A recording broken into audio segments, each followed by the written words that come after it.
Hello guys, welcome to Rankayan academy. मैं हूं प्रशांत पूजन और हम पढ़ रहे हैं ग्राम समाज एवं विकास। तो आप लोगों ने देख लिया होगा कि हमने ग्राम समाज एवं विकास के 2 चैप्टर ऑलरेडी कंप्लीट कर चुके हैं। अब हम तीसरा चैप्टर यहां पर कर रहे हैं, ठीक है ना।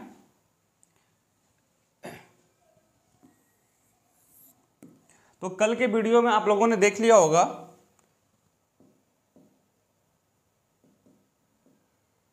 हमने यहां से स्टार्ट किया था ग्राम विकास में भूमि सुधार का महत्व। ये मेरा तीसरा चैप्टर है। कौन सा?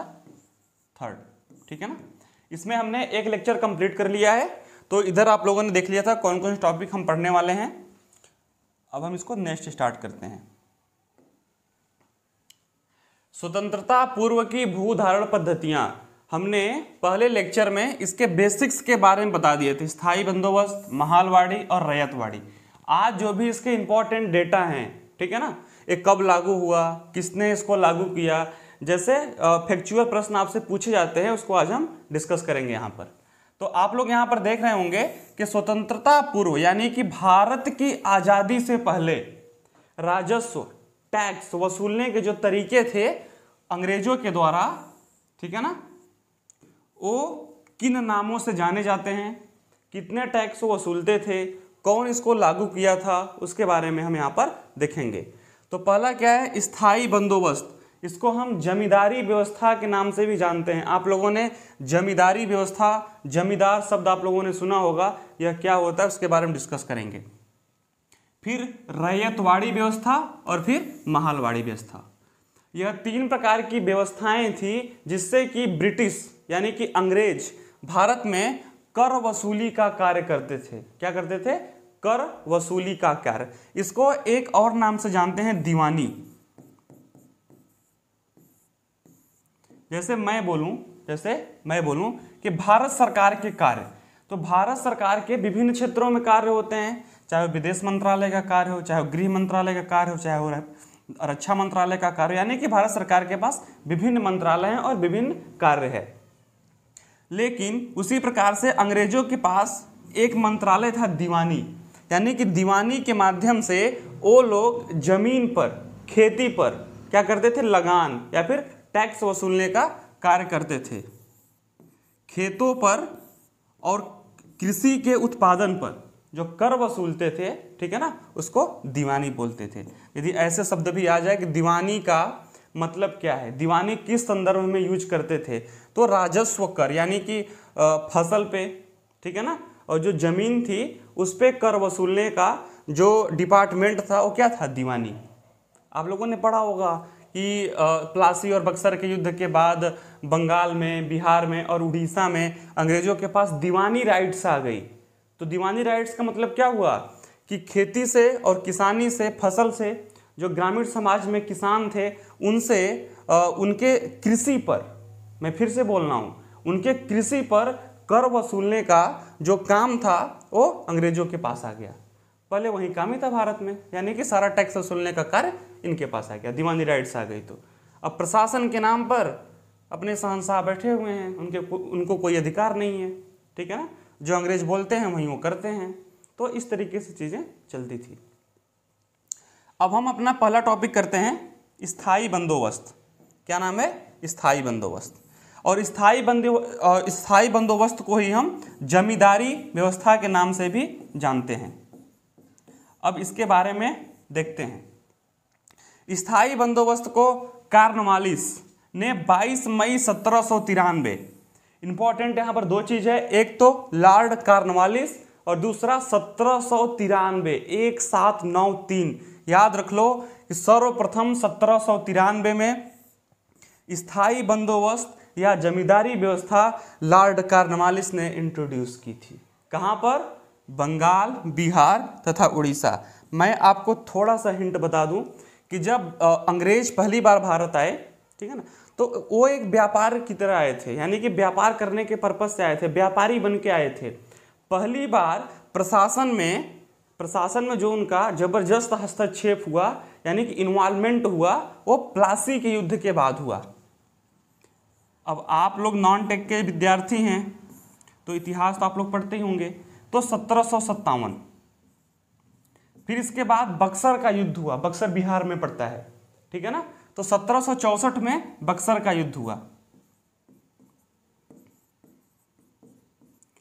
ऐसा इतिहासकार मानते हैं कि प्लासी और बक्सर के युद्ध के बाद प्रशासनिक जड़ें अंग्रेजों की, यानी कि भारत में शासन करने की जो जड़ें थी वो मजबूत हो गई। लगभग 150 साल तक व्यापारिक कंपनी बने रहने के बाद सर्वप्रथम 1757 और 1764 प्लासी और बक्सर के युद्ध के बाद अंग्रेजों की जड़ें प्रशासन में मजबूत हो गई, ठीक है ना।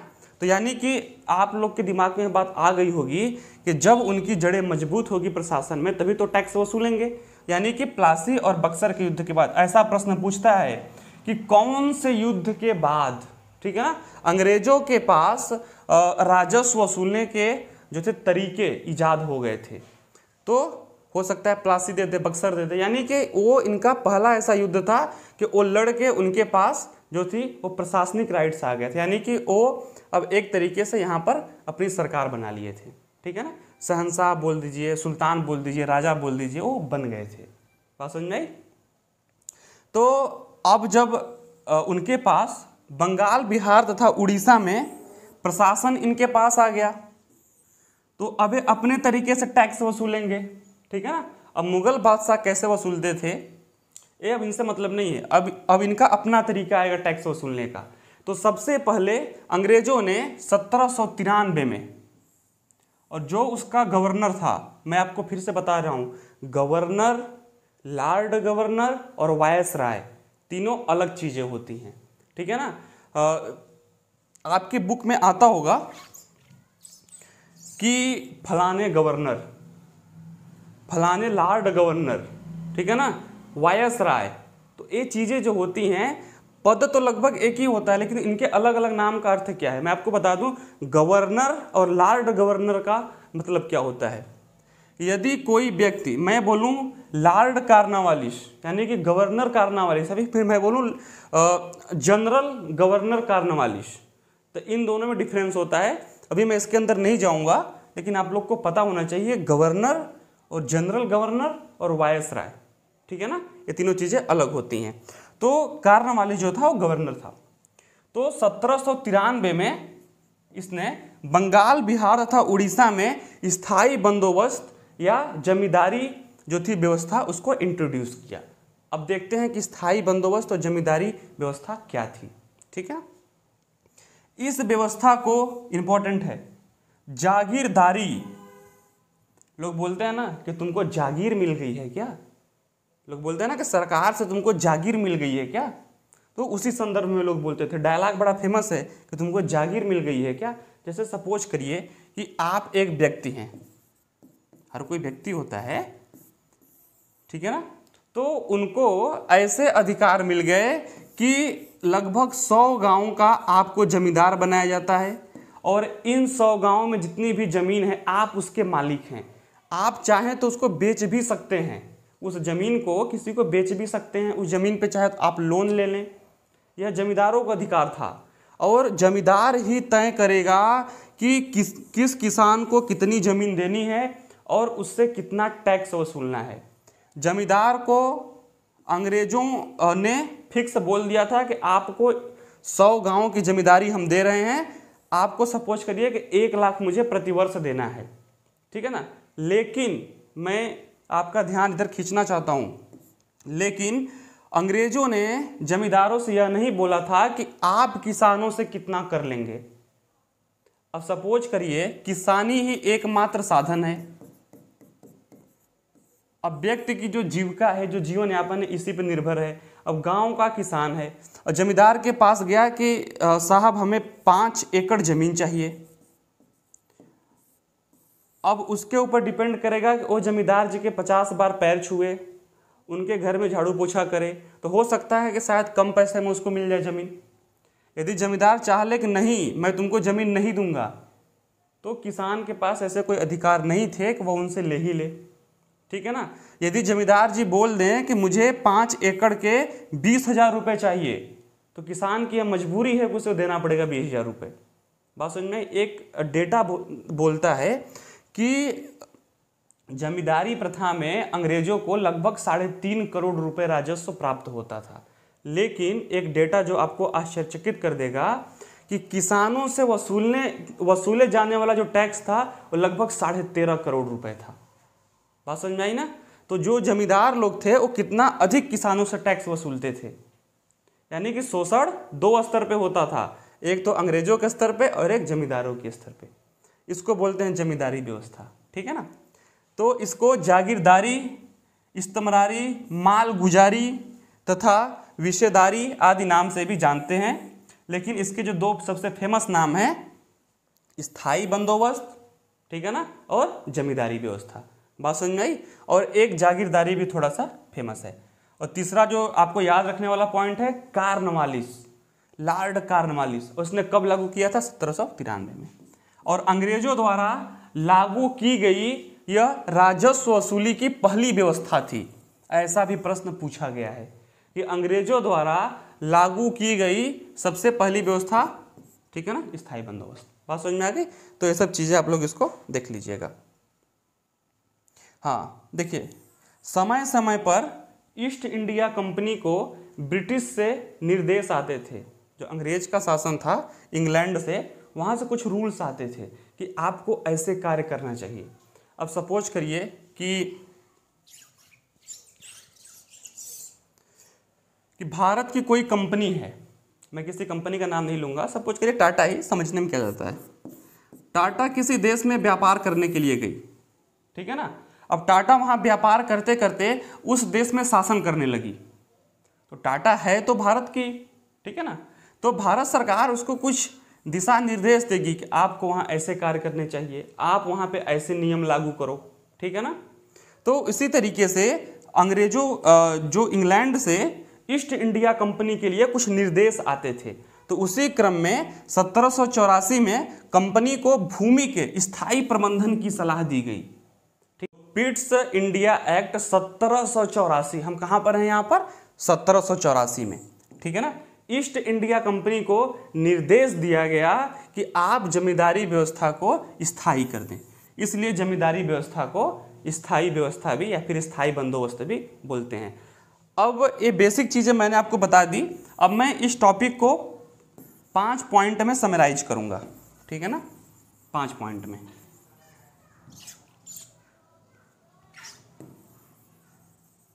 देखिए 5 पॉइंट क्या हैं, ये मैं आपकी जो अंडरस्टैंडिंग है उसको थोड़ी अच्छी करने के लिए मैंने सब चीज़ें बताई। पहला पॉइंट, स्थायी बंदोबस्त या जमींदारी व्यवस्था को लागू करने वाला कौन था? कार्नवालिस, पहला पॉइंट, ठीक है ना। दूसरा पॉइंट कि यह कब लागू हुआ? 1793 में। तीसरा पॉइंट, यह कहाँ पर लागू हुआ? बंगाल, बिहार तथा उड़ीसा में, ठीक है ना। और चौथा पॉइंट क्या है कि यह कौन से एक्ट में इसको स्थायी बंदोबस्त करने का सलाह दिया गया? तो पिट्स इंडिया एक्ट 1784 में, ठीक है ना। ये 4 पॉइंट जो हैं प्रश्न पूछे जाएंगे। आगे देखते हैं। अब कार्नवालिस के समक्ष प्रश्न यह था कि जमींदारी को कर संग्रहकर्ता माना जाए। ये सब जो चीजें हैं ये उनके डिस्कस की बातें हैं, तो ये इसको आप लोग पढ़ लीजिएगा। 2 विचारक थे, एक जॉन सोर और एक जेम्स ग्रांट। दोनों के विचार राजस्व वसूली में अलग अलग थे। तो कार्नवालिस किनके विचारों को मानता है और क्या व्यवस्था लागू करता है, ठीक है ना, ये बातें यहाँ पर बताया गया है। तो कार्नवालिस ने जॉन सोर, जो अभी हमने स्थायी बंदोबस्त जमींदारी व्यवस्था हमने देखा, जॉन सोर के विचार को ही मानकर कार्नवालिस ने उसको लागू किया। आप लोग देखते होंगे कि भारत में कोई नियम कानून आता है तो उससे पहले एक कमेटी बैठाई जाती है, वो सर्वेक्षण करती है, ठीक है ना, फिर वो सलाह देती है, फिर भारत सरकार संसद के माध्यम से उसको लागू करती है, ठीक है ना। तो उसी तरीके से जॉन सोर ने जमींदारी व्यवस्था किस तरीके से लागू होगी वो विचार दिए थे, ठीक है। और यदि पूछ दिया कि किनके विचारों से प्रभावित होकर लॉर्ड कार्नवालिस ने जमींदारी व्यवस्था लागू की, तो आंसर होगा जॉन सोर। जेम्स ग्रांट के विचार अलग थे। जब इनके विचार लागू ही नहीं हुए तो हम क्यों पढ़े, ठीक है ना। जिनके लागू हुए उनको पढ़ेंगे, यानी कि जॉन सोर को। कार्नवालिस ने जॉन सोर के विचारों का समर्थन किया और इसके अनुसार वर्ष 1790 में 10 वर्षीय लगान व्यवस्था लागू की, जिसे वर्ष 1793 में स्थायी बना दिया गया। यही स्थायी बंदोबस्त अथवा स्तंभदारी बंदोबस्त के नाम से भी जाना जाता है। बात समझ में आई? तो ये सब आपके पढ़ने की बातें हैं, सब आप उसको पढ़ लीजिएगा। स्थायी बंदोबस्त प्रणाली को सर्वप्रथम बंगाल, बिहार, उड़ीसा में लागू किया, हमने उसको बार बार देख लिया। अब इसको थोड़ा सा देखते हैं। सूर्यास्त कानून पारित का अर्थ क्या होता है? ऐसा प्रश्न आता है कि सूर्यास्त कानून किसे कहते थे।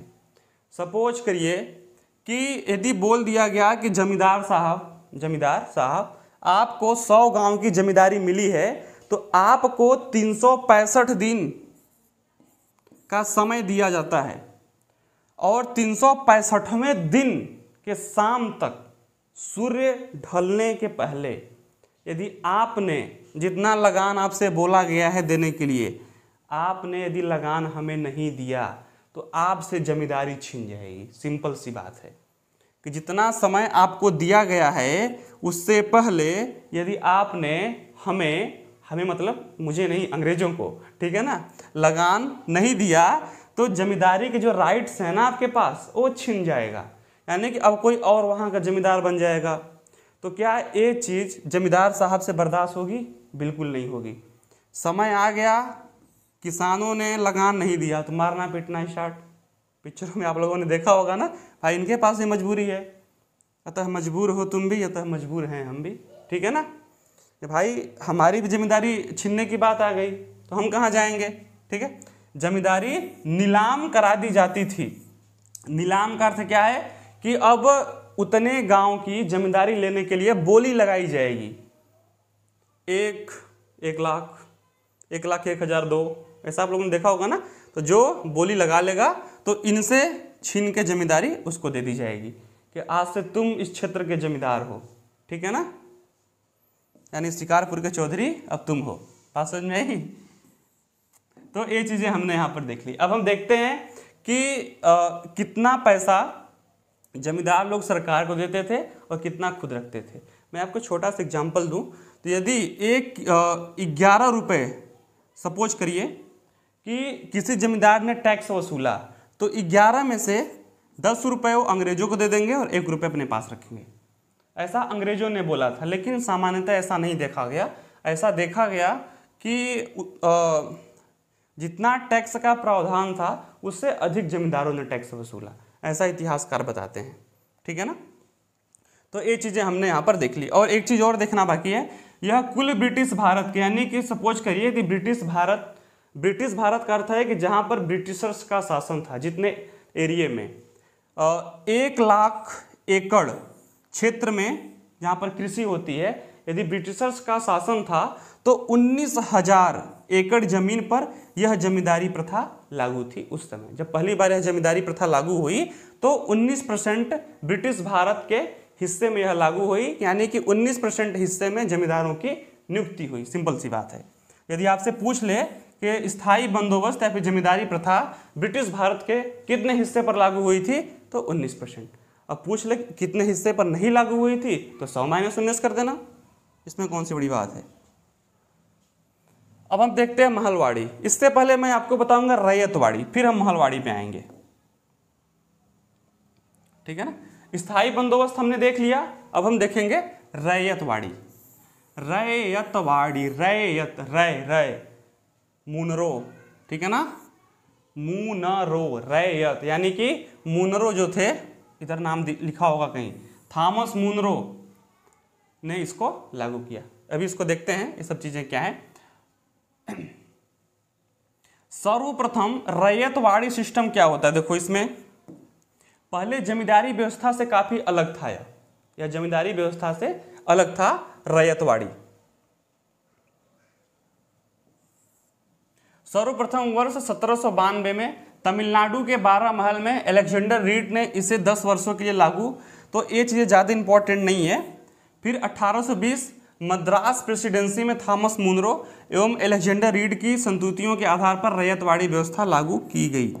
इसके बाद देखते हैं वर्ष 1820 में कंपनी ने इसे कर्नाटक के अनेक क्षेत्रों में भी लागू किया। रैयतवाड़ी व्यवस्था में रैयत को भूस्वामी मान लिया गया।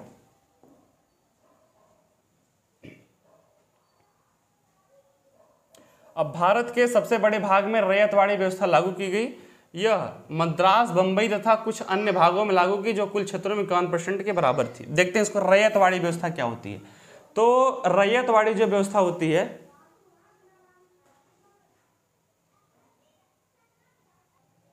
तो रैयतवाड़ी को हमने यहां पर देख लिया कि रैयतवाड़ी क्या होता है। अब आइए इसको समझते हैं।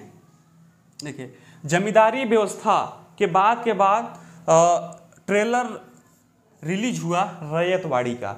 उसमें क्या था कि किसान जो था वो जमीन का मालिक बिल्कुल नहीं था, जमींदार जमीन का मालिक होता था, ठीक है ना। वो जमींदारों को टैक्स देता था, जमींदार अंग्रेजों को टैक्स देते थे, इस प्रकार से कार्य होता था। लेकिन वहां पर शोषण काफी ज्यादा बढ़ गए थे। मैंने आपको एक डेटा बताया था कि जमींदार जो थे सब मिलकर अंग्रेजों को यदि 3.5 करोड़ रुपए टैक्स देते थे तो वो किसानों से 13.5 करोड़ रुपए टैक्स लेते थे। तो इससे आपको शोषण का अनुमान लग गया होगा। तो अब आती है रैयतवाड़ी अपग्रेडेड। इसमें क्या था, रैयतवाड़ी व्यवस्था में ब्रिटिशर्स ने डायरेक्ट किसानों से कांटेक्ट किया कि किसान का फॉर्म भरा गया, यानी कि उनका चयन हुआ कि आप लोग इस गांव के किसान हैं, आपको इतनी इतनी जमीन मिलती है, आप लोग इस पे खेती करिए और आप लोग डायरेक्ट ब्रिटिश जो भी इनके वर्कर्स थे, ऑफिसर्स थे, आप डायरेक्ट उनको टैक्स दीजिए। बात समझ में आई?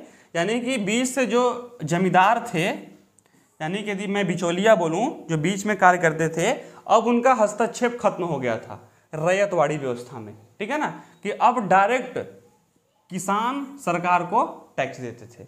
ये इसका सबसे मेन मोटो था। और किसानों को यह राइट्स था कि वह अपने जमीन पे चाहे तो लोन ले लें, चाहे तो उसको बेच भी सकते थे, ठीक है। इसको सबसे पहले 1820 में थॉमस मुनरो और एलेक्जेंडर रीड, थॉमस मुनरो ज़्यादा फेमस है, तो 1820 में सर्वप्रथम यह मद्रास प्रेसिडेंसी में लागू हुआ, ठीक है ना। फिर 1820 में कंपनी ने इसे कर्नाटक के अनेक क्षेत्रों में भी लागू किया। रैयतवाड़ी व्यवस्था में रैयत का अर्थ यहां पर क्या था, किसान। रैयत का अर्थ किसान। रैयत को भूस्वामी मान लिया, यानी कि किसानों को ही भूस्वामी, जमीन का स्वामी किसानों को ही मान लिया। रैयतवाड़ी व्यवस्था में थॉमस मुनरो और एलेक्जेंडर रीड ने, ठीक है ना, किसानों को ही भूमि का स्वामी मान लिया, मालिक मान लिया। यह आपकी भूमि है, आप इसके मालिक हैं, आप इसके स्वामी हैं, आप हमें टैक्स दीजिए, आप कार्य करिए, बीच से जमींदार खत्म। बात समझ में आई? सिंपल सी बात है। तो भारत के सबसे बड़े भाग में रैयतवाड़ी व्यवस्था लागू की गई। आपने ध्यान दिया होगा, स्थायी बंदोबस्त सिर्फ 19% ब्रिटिश भारत के क्षेत्र में लागू हुई थी, लेकिन रैयतवाड़ी व्यवस्था 51% में लागू हुई। कितने में लागू हुई? 51% में लागू हुई, ठीक है ना। तो आप लोगों ने रैयतवाड़ी देख लिया, अब हम देखते हैं महालवाड़ी। ये तो स्थायी बंदोबस्त का ही है, महालवाड़ी व्यवस्था। अब देखिए, जमींदारी व्यवस्था या स्थायी बंदोबस्त के बाद रैयतवाड़ी व्यवस्था, अब पेश है महालवाड़ी व्यवस्था, ठीक है। इसमें क्या है कि रैयतवाड़ी एवं स्थायी बंदोबस्त की असफलता के बाद, अब आप लोग देखिए, यदि मैं इसको लास्ट में पढ़ाता तो आप लोग के दिमाग में आता ना कि रैयतवाड़ी व्यवस्था क्या थी, कि इसके बाद महालवाड़ी आई, इसलिए मैंने पहले रैयतवाड़ी पढ़ा दिया, ठीक है ना। तो रैयतवाड़ी एवं स्थायी बंदोबस्त की असफलता के बाद देखिए, स्थायी बंदोबस्त में क्या था, किसानों का शोषण जबरदस्त तरीके से हुआ, ठीक है ना। जब बंगाल में यह प्रथा लागू हुई तो बोलते हैं कि अंग्रेजों ने बंगाल को चूस के कंगाल कर दिया। बात समझ में आई? यानी कि अकाल पड़ गए। अकाल ऐसे नहीं पड़े कि बारिश नहीं हुई, खेती नहीं हुई, पैदावार नहीं हुआ। अंग्रेजों ने इतना शोषण किया कि उनके कारखाने बंद हो गए, जो कार्य करते थे वो खत्म हो गए, किसानों के पास अपनी खेती करने के लिए पैसा नहीं बचा। बात समझ में आई ना। यानी कि अंग्रेजों के द्वारा स्पॉन्सर किए हुए अकाल पड़े। मैं यदि बोलूं तो अंग्रेजों ने अकाल को स्पॉन्सर किया था, अकाल तुम पढ़ो, हम ऐसी स्थिति क्रिएट कर रहे हैं कि तुम पढ़ो। बात समझ में आई? तो आप लोग जब आधुनिक भारत पढ़ेंगे तो जबरदस्त तरीके से इसको देखेंगे कि अंग्रेजों ने आखिर कौन सी स्थिति पैदा की कि अकाल पड़ गया। प्रकृति ने अकाल नहीं पड़ाया, अंग्रेजों ने स्पॉन्सर किया इसको, अकाल को। तो रैयतवाड़ी और स्थायी बंदोबस्त ने इतने नरक मचाए कि यह असफल हो गया, लोगों में त्राही त्राही मतलब फैल गई, खाने को मरने लगे लोग, तो इसको बंद करके फिर महालवाड़ी व्यवस्था लागू की गई। कौन सी? महालवाड़ी। अब हम देखते हैं, देखो महालवाड़ी में 2-3 नाम आएंगे, एक तो हाल्ट मैकेंजी का नाम आएगा और एक लॉर्ड विलियम बेंटिक का नाम आएगा, ठीक है ना। तो यहाँ पर आप लोग को कंफ्यूज नहीं होना है, ठीक है ना, कि हाल्ट मैकेंजी ने महालवाड़ी में क्या किया था, विलियम बेंटिक ने महालवाड़ी में क्या किया था, इनके काम अलग अलग हैं। तो अब देखना, अब हाल्ट मैकेंजी, यदि हाल्ट मैकेंजी पे प्रश्न आया तो वो कैसे आएगा। सबसे पहले इस व्यवस्था का प्रस्ताव कि एक महालवाड़ी व्यवस्था लागू करते हैं, एक महालवाड़ी व्यवस्था लागू करते हैं, इसका जो प्रस्ताव था वो सर्वप्रथम 1819 में हाल्ट मैकेंजी ने। देखो हम लोग जब ये सब डेटा बनाते हैं तो हम लोग भी रिसर्च करते हैं, तो मैं देख रहा था कि नेट पर भी, गूगल पे भी ऐसे ऐसे नाम हैं कि आप काफ़ी ज़्यादा वहाँ पे कंफ्यूज हो सकते हो। कहीं पर लॉर्ड बेंटिक है तो कहीं पर हाल्ट मैकेंजी है, कौन प्रस्ताव लाया, कौन लागू किया, काफ़ी ज़्यादा वहाँ पे कंफ्यूजिंग है। मैं आपको यहाँ पर क्लियर बोलता हूँ कि महालवाड़ी व्यवस्था को 1819 में सर्वप्रथम प्रस्तावित किया, यानी कि विचार में लाया कि हमें एक ऐसी व्यवस्था तैयार करनी चाहिए। हाल्ट मैकेंजी, लागू की मैं बात नहीं कर रहा हूँ, प्रस्तावित किया। इस प्रस्ताव को वर्ष 1822 के रेगुलेशन द्वारा कानूनी रूप प्रदान कर दिया गया, ठीक है ना। तो यहाँ पर 2 चीज़ें इंपॉर्टेंट हैं, एक 1819 में हाल्ट मैकेंजी द्वारा प्रस्तावित किया गया और 1822 में कानूनी रूप प्रदान कर दिया गया कि नहीं ये ठीक है, लीगल है, ये क्या है, लीगल है। अभी लागू होने की बात नहीं आई है, अभी कानूनी रूप से मान्यता मिल गया है, ठीक है ना। अभी लागू ये कब होगा देखेंगे। भू राजस्व के सुरक्षार्थ इस व्यवस्था को मुख्यतः गंगा घाटी, मध्य भारत के उत्तर पश्चिम प्रांत तथा पंजाब में लागू किया गया। अब गंगा घाटी की यदि मैं बात बोलूं तो उत्तर प्रदेश का भाग जो उत्तरी भारत है अपना, उधर इस व्यवस्था को लागू किया गया, ठीक है ना। जब मैं आपको रैयतवाड़ी पढ़ा रहा था तो मैंने एक जिक्र वहां पर एक लाइन में लिखा था कि यह व्यवस्था सर्वाधिक भूभाग पर लागू हुई थी, 51%, क्योंकि हमने स्थायी बंदोबस्त को 19% पे देखा था और यह व्यवस्था ब्रिटिश भारत यानी कि जहां तक अंग्रेजों का शासन था उसके 30% भाग पर लागू हुई है, और रैयतवाड़ी व्यवस्था जो थी वो 51% भाग पर लागू हुई। यदि ऐसा आर्डर पूछ दे, स्थायी बंदोबस्त कितने परसेंट पे, 19, ठीक है ना, रैयतवाड़ी 51 और महालवाड़ी 30, बात समझ में आई ना। तो हमने देख लिया कि हाल्ट मैकेंजी ने 1819 में प्रस्तावित किया और 1822 के एक्ट में इसको कानूनी रूप प्रदान कर दिया गया। तो आप लोग के दिमाग में प्रश्न आ रहा होगा ना कि सर ने इतना कुछ तो बता दिया लेकिन महालवाड़ी का मतलब ही नहीं बताया। जमींदारी का मतलब बता दिया, रैयतवाड़ी में बता दिया कि डायरेक्ट किसान मालिक होंगे, तो महालवाड़ी में कौन मालिक बन रहा है, कौन क्या बन रहा है, ठीक है ना। मैं आपको बता दूं कि महालवाड़ी व्यवस्था जो है इसमें गांव के मुखिया मालिक बनते थे। जमींदार और मुखिया में अंतर होता है। जमींदार एक बड़े भूभाग का मालिक होता है, जैसे 1000, 2000, 5000, 10,000 एकड़ खेत का मालिक होता है, लेकिन जो मुखिया होता है वो सामान्यतः 200, 400, यानी कि जितने एक गांव में लोग रहते हैं मुखिया गांव का होता है। तो इसमें क्या हुआ कि महालवाड़ी में गांव के मुखिया को मालिक बनाया गया कि मुखिया जी आप एक काम करिए कि आप अपने सिर्फ गांव का, जो आपका 100 लोग का, 500 लोग का, 1000 लोग का गांव है, आपके गांव में जितने किसान हैं आप उनसे सबसे टैक्स कलेक्शन करके हमें दीजिए। क्योंकि रैयतवाड़ी में प्रॉब्लम ही यही आई थी कि उनको टैक्स कलेक्शन में दिक्कत होती थी। अब हर एक के घर घर जाओ टैक्स लेने, तो अब महालवाड़ी में क्या हुआ कि गांव के मुखिया को जिम्मेदारी दे दी गई। तो महालवाड़ी में हम लोगों ने देख लिया कि गांव के मुखिया यहाँ पर मालिक बनते थे। हाल्ट मैकेंजी ने इसको प्रस्तावित किया था 1833 में। इस व्यवस्था को बेंटिक के काल में, ठीक है ना, हाँ, अब मैं आपको यहाँ पर सारी बातें क्लियर कर देता हूँ। हाल्ट मैकेंजी का नाम आए तो 1819 में हाल्ट मैकेंजी जी ने इसको प्रस्तावित किया था। जो क्वेश्चन पूछते हैं मैं वो बता रहा हूँ। और लॉर्ड विलियम बेंटिक के टाइम में, यानी कि जब गवर्नर लॉर्ड विलियम बेंटिक थे, तब यदि आपसे पूछे कि किस गवर्नर के समय में इस व्यवस्था को लागू किया गया, तब लॉर्ड विलियम बेंटिक को टिक मारना।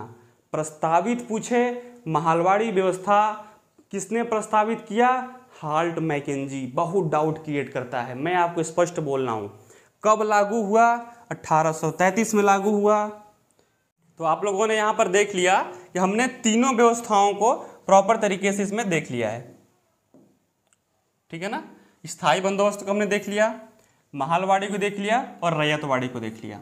तो मैं आपसे अनुरोध करूंगा कि आप जब भी इस वीडियो को कंप्लीट देखें, एक शॉर्ट नोट्स बना लें। जो पॉइंट मैं बोल रहा हूं उसको आप एक शॉर्ट नोट्स बना के लिख लें। तो स्वतंत्रता पूर्व की भूधारण पद्धतियां का ये हमारा टॉपिक था, ठीक है ना। तो अभी हम ग्राम समाज एवं विकास के चैप्टर नंबर 3 को डिस्कस कर रहे हैं कि ग्रामीण समाज में भूमि सुधार का महत्व, ठीक है। ये मेरा चैप्टर नंबर 3 है। तो आई होप आपको समझ में आ गया होगा, ठीक है। तो मिलते हैं नेक्स्ट वीडियो में, और आप लोग प्लीज रैंकाइन एकेडमी को सब्सक्राइब कर लीजिए। तो मिलते हैं नेक्स्ट वीडियो में, तब तक के लिए धन्यवाद।